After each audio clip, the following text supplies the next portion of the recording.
आइए सुनते हैं मालती जोशी जी की कहानी चंदन की छांव में सुधियों के नाग। तो चलिए शुरू करते हैं कहानी। सौम्या आंधी की तरह कमरे में दाखिल हुई थी। मम्मी, आरती के साथ मार्केट जा रही हूँ। बुटीक वालों को लहंगा सूट दिया था आल्टर के लिए, वह भी उठाना है। लगे हाथ मैचिंग चूड़ियाँ बिंदी वगैरह भी ले आऊंगी।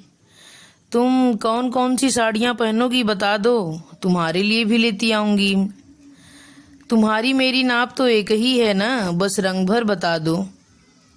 अरे ले आना लाल वाल कोई सी भी, मैं कौन सा दिन में 10 बार चूड़ियाँ बदलूंगी। क्यों नहीं बदलोगी? और लाल चूड़ियाँ तो मैं बिल्कुल नहीं लाऊंगी।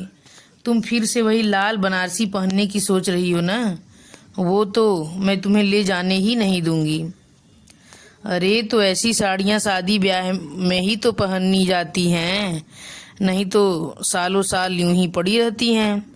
इसी बहाने उन्हें थोड़ी हवा लगेगी। उसकी चिंता मत करो, अगली बार मैं अपने लिए उसका लांचा सिलवा लूंगी, पर तुम नहीं पहनोगी। आजकल उस तरह की बनारसी कोई पहनता भी है? तो क्या पहनूं, तुम ही बता दो। क्यों, तुम्हारे पास एक से एक साड़ियां हैं। चंदेरी है, कोसा है, कांजीवरम है, मैसूर सिल्क है। न हो तो भतीजी की शादी की खुशी में एक नई नकोर खरीद लो। और कुछ? और कुछ नहीं, जल्दी से अपना पर्स ढीला करो, देर हो रही है। माया पैसा निकालने के लिए उठी ही थी कि अशोक ने कमरे में प्रवेश किया। माया बोली, लो तुम्हारे पापा आ गए, अब इन्हीं को चूना लगाओ। वाह, दफ्तर से थके हारे आए पति के स्वागत का क्या आदर्श तरीका है। पापा प्लीज, हमें तो पैसों से मतलब है, चाहे आप दें चाहे मम्मी दें, पर जरा जल्दी दे दें, देर हो रही है। कितने चाहिए? यही कोई 1500। बाप रे, बड़ी लंबी चौड़ी शॉपिंग का इरादा है। फिर मंजरी दीदी की शादी में जाना है, वहाँ ऐसे फटेहाल जाने से थोड़े ही चलेगा। कुछ आपकी प्रेस्टीज का भी तो ध्यान रखना पड़ता है। मंजरी दीदी की शादी की शॉपिंग करनी है ना, तो आज रहने दो। अशोक का स्वर गंभीर था। क्या? सौम्या का चेहरा रुआंसा हो गया। वो आरती को घंटे भर से रोक रखी है, वह क्या सोचेगी। पापा थके हुए हैं बेटा, उन्हें तंग मत करो, मैं दे रही हूँ, माया ने कहा। पर सौम्या तुनक गई। रहने दीजिए, हमें किसी की जरूरत नहीं, हमारे पास जितना है उसी से काम चला लेंगे, उसने मुंह फुलाकर कहा और तीर की तरह बाहर निकल गई। माया उसके पीछे पीछे दरवाजे तक गई भी, पर उसने एक बार भी मुड़कर नहीं देखा। वह उदास होकर कमरे में लौटी। आते ही बच्ची को रुला दिया ना, नादान है बेचारी, नहीं जानती कि दफ्तर से लौटे व्यक्ति का पहले मूड देखना चाहिए, फिर कुछ कहना चाहिए। मैं तो वैसे भी कभी कुछ मांगती नहीं, पर बच्चों को तो अपने शौक पूरे करने दो, यही तो उम्र होती है सजने संवरने की, खासकर शादी ब्याह में। जब शादी ब्याह होंगे तब सच संवर लेगी, जल्दी क्या है। उसकी शादी की बात अभी कौन सोच रहा है, अभी तो उसे अपनी मंजरी दीदी की शादी का शौक चढ़ा हुआ है। लेकिन वहां तो अब जाना नहीं है। क्यों?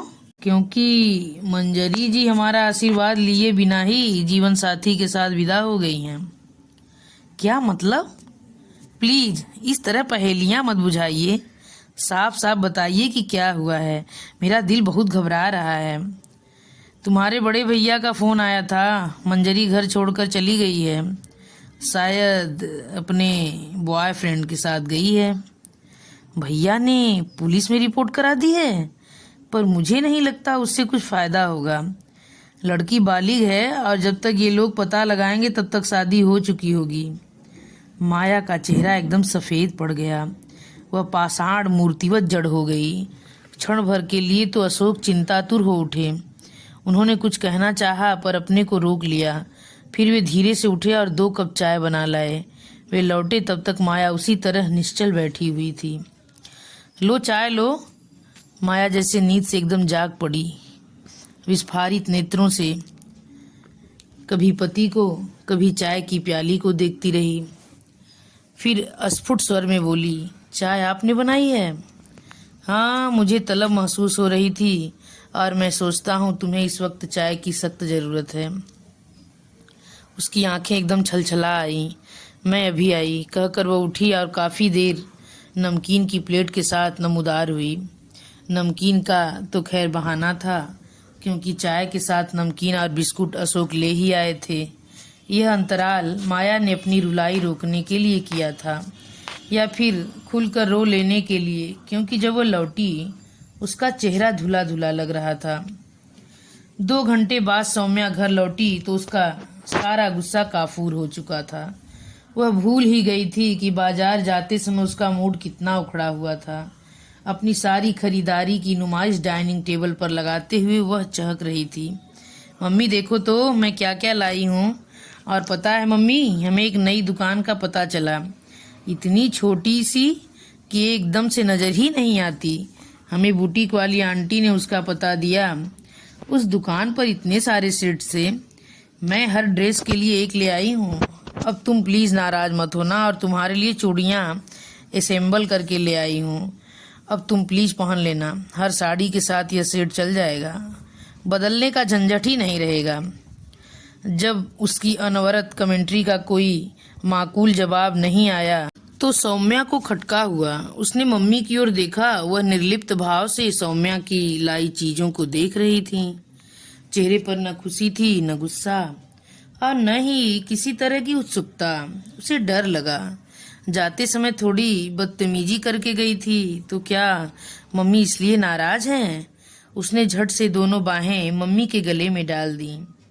सॉरी मम्मी, उस समय उलुल जुलुल कुछ कह गई थी ना, पर मैं क्या करूं, इतना गुस्सा आ रहा था। आरती को स्पेशली कॉलेज से इसलिए पकड़ कर लाई थी, उसके सामने मेरी सोचो क्या इज्जत रह जाती। माया बेटी के भोले चेहरे को मुग्ध भाव से देखती रही, फिर प्यार से उसके गाल थपथपा कर बोली, मैं नाराज नहीं हूँ रे, बस थोड़ी सी अपसेट हूँ। क्यों? मंजरी ने देख न क्या कर लिया। क्या कर लिया? सौम्या ने आशंकित स्वर में पूछा। घर छोड़कर चली गई है। ओह, सौम्या ने राहत की सांस लेते हुए कहा, तुमने तो मुझे डरा ही दिया था। इतनी देर में मैं पता नहीं क्या क्या सोच गई थी। पिछले कुछ दिनों से उनका फोन भी नो रिप्लाई आ रहा था। अब समझ में आ रहा है वे अपनी लोकेशन छुपाना चाह रही होंगी। खानदान की नाक कटवा दी लड़की ने। मम्मी, यह तो होना ही था। दीदी ने तो कहा ही था कि ये लोग अगर ऐसे नहीं मानेंगे तो मैं ऐसा मजा चखाऊंगी कि याद रखेंगे। मैं तो पहले से ही इस खबर की प्रतीक्षा कर रही थी, पर जब कार्ड वार्ड सब छप कर आ गए तो मुझे लगा दीदी ने स्थितियों से समझौता कर लिया है। मतलब तुम्हें पता था? सबको पता था। छोटे मामा, आभा मौसी, छाया मौसी सब जानते थे। एक तुम ही पता नहीं किस दुनिया में रहती हो। माया आश्चर्य से बेटी का मुंह देखती रह गई। 2 घड़ी रात बीत चली थी, पर उसकी आंखों में नींद का नाम नहीं था। यूं तो मन उसका शाम से ही उचाट था, पर सोचने की फुर्सत नहीं थी।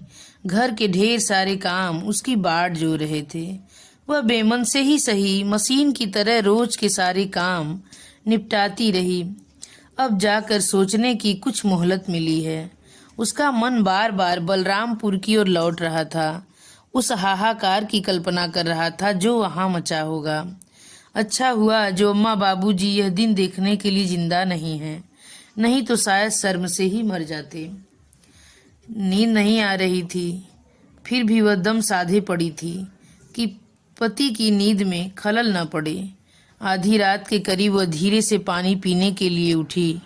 लौट कर देखा पति जाग रहे हैं और एक टक उसी की ओर देख रहे हैं। उनकी उस टकटकी से घबरा कर उसने पूछ ही लिया, नींद नहीं आ रही है क्या? किसे? उन्होंने प्रतिप्रश्न किया। मुझे तो खैर नहीं ही आ रही है, मंजू पर इतना गुस्सा आ रहा है कि बस। क्यों? अरे यही सब करना था तो जरा पहले ही कर लेती ना, हमारा पैसा तो बर्बाद न होता। इतनी सारी खरीदारी की, उसके लिए साड़ी ली, झुमके लिए, बच्चों के कपड़े बनवाए, ऊपर से 4 लोगों के आने जाने के टिकट बनवाए। इन सब में पैसा नहीं लगता क्या? सुनो, अगर अभी टिकट वापस कर दें तो रिफंड पूरा मिलेगा ना? तुम शाम से क्या इसी बात का शोक मना रही हो? तो पैसा क्या ऊपर से बरस रहा है? हम कोई उनकी तरह धन्ना सेठ हैं?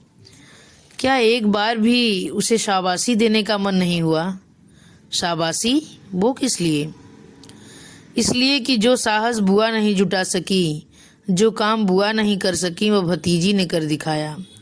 माया का चेहरा एकदम सफ़ेद पड़ गया। वह पत्ते की तरह कांपने लगी। यह खबर सुनने के बाद शाम को भी उसकी हालत अजीब सी हो गई थी। पर इस समय तो अशोक डर ही गए। उन्होंने उसके दोनों कंधों मजबूती से पकड़ लिया और डपट कर कहा, ये क्या पागलपन है? Study your self. आपने इतनी बड़ी बात कैसे कह दी? उसका स्वर आक्रामक था। मैंने किसी का नाम तो नहीं लिया ना? फिर तुम इतनी अपसेट क्यों हो रही हो? माया एकदम शांत हो गई। उसका वह क्षणिक आवेश क्षण भर में ही उतर गया और वह निस्पंद होकर पति की बाहों में ही लुढ़क गई। कुछ देर कमरे में मौन छाया रहा। इस बीच अशोक धीरे धीरे उसके बालों में हाथ फेरते रहे, उसे आश्वस्त करते रहे। थोड़ी देर बाद वह उठकर बैठ गई और उसने पति की आंखों में सीधे झांकते हुए पूछा, किसी ने चुगली की है? बताइए किसने की है? ऐसी बातें छिपती नहीं है डियर, और इस तरह की खबर नवीसी के लिए नाते रिश्तेदारों की, पड़ोसियों की एक पूरी जमात तत्पर रहती है। पर मुझे आग्रह पूर्वक उन लोगों से दूर रखा गया। तुम्हारे घर वालों की यह अतिरिक्त मुस्तैदी ही शंका के बीज बो गई। इतनी सी बात पर कोई नहीं और भी कारण थे। सहज ही में कोई अपनी लाडली को घर से 1000 मील दूर नहीं ब्याहता। फिर शादी भी घर से नहीं की गई, तीसरी जगह से ही बिटिया को विदा किया गया। तब मन में खटका होना स्वाभाविक था। फिर तुम्हारे मन में पीहर के प्रति जैसी उदासीनता देखी, वह भी अस्वाभाविक ही लगी। औरतों को मैके का मोह बुढ़ापे में भी नहीं छोड़ता। पर तुम तो नहीं ब्याहता थी, तब भी तुम में कोई ललक नहीं देखी। कारण चाहे जो भी रहा हो, पर तुम अपने घर वालों से नाराज थी, यह मैं समझ गया था, और यह बात मुझे सोचने पर मजबूर करती रही। वह चुप थी। और एक बात थी। कौन सी? तुम्हारी आंखों में तुम्हारे उजड़े हुए सपनों की धूल हमेशा नजर आती थी। उसे देखकर कभी तुम पर गुस्सा भी आता था, कभी दया भी आती थी। वह फिर चुप हो गई। और कुछ क्षण ऐसे भी आते थे जब मुझे अपने आप पर दया हो आती थी, तरस आता था। अपने आप पर तरस आता था? क्यों? प्रणय के उत्कट क्षणों में भी तुम्हारी आंखें जब मेरे यार पार किसी को खोजने लगती थीं, तो अपना आप बड़ा बौना लगने लगता था। वे क्षण बड़ी मर्मांतक पीड़ा देने वाले होते थे। कई बार मन में आया कि तुम्हें मुक्त करके स्वयं ही मुक्त हो जाऊं, पर यह काम उतना सरल नहीं था। कुछ मेरा हम भी इसमें बाधक था। फिर सौम्या की आहट हुई और हमारी दुनिया ही बदल गई। सौम्या के जन्म के बाद तुम्हारे चेहरे पर परिवर्तन के ऐसे भाव दिखे कि मैं तो निहाल हो गया। शुभम के आने के बाद तो तुम गृहस्थी में ऐसे रच बस गई कि शिकायत का मौका ही नहीं मिला। सारे गिले शिकवे समाप्त हो गए। वह एकटक पति के चेहरे को विस्मय विमुग्ध होकर देखती रही। फिर धीरे से बोली, इतनी बड़ी बात इतने बरसों तक मन में लिए रहे, कभी कहा क्यों नहीं? हर बात का एक वक्त होता है, तो आज वो वक्त था। हाँ, और फिलहाल वक्त हो रहा है सोने का। तो मैडम, आप भी आराम कीजिए और बंदे को भी सोने दीजिए। Good night. और सचमुच करवट बदलकर वे तुरंत नींद के आगोश में चले गए, जैसे अब तक सिर्फ यही कहने सुनने के लिए जाग रहे थे। सुबह उनके लिए चाय ले जाते समय मन में एक अजीब तरह का संकोच था। कल के उस खुलासे के बाद वह उनका सामना किस तरह कर पाएगी, पर उसके इस असमंजस का वहाँ नामो निशान भी नहीं था। उन्होंने रोज की तरह सहज भाव से ही उसका स्वागत किया। फिर चाय पीते हुए बोले, सुनो, मेरे मन में एक बात आई है। वह प्रश्नार्थक नज़रों से उन्हें देखती रही। तुम्हें उन टिकटों की बहुत चिंता हो रही है ना? ऐसा करते हैं कि उन टिकटों का उपयोग कर ही लेते हैं, दोनों मिलकर बड़े भैया के पास हो आते हैं। किस लिए? अरे, उन्हें समझाएंगे कि समय आपके लिए चाहे ठहर गया हो, पर इन 25 वर्षों में दुनिया बहुत आगे निकल गई है। मंजरी ने कोई गलती नहीं की है।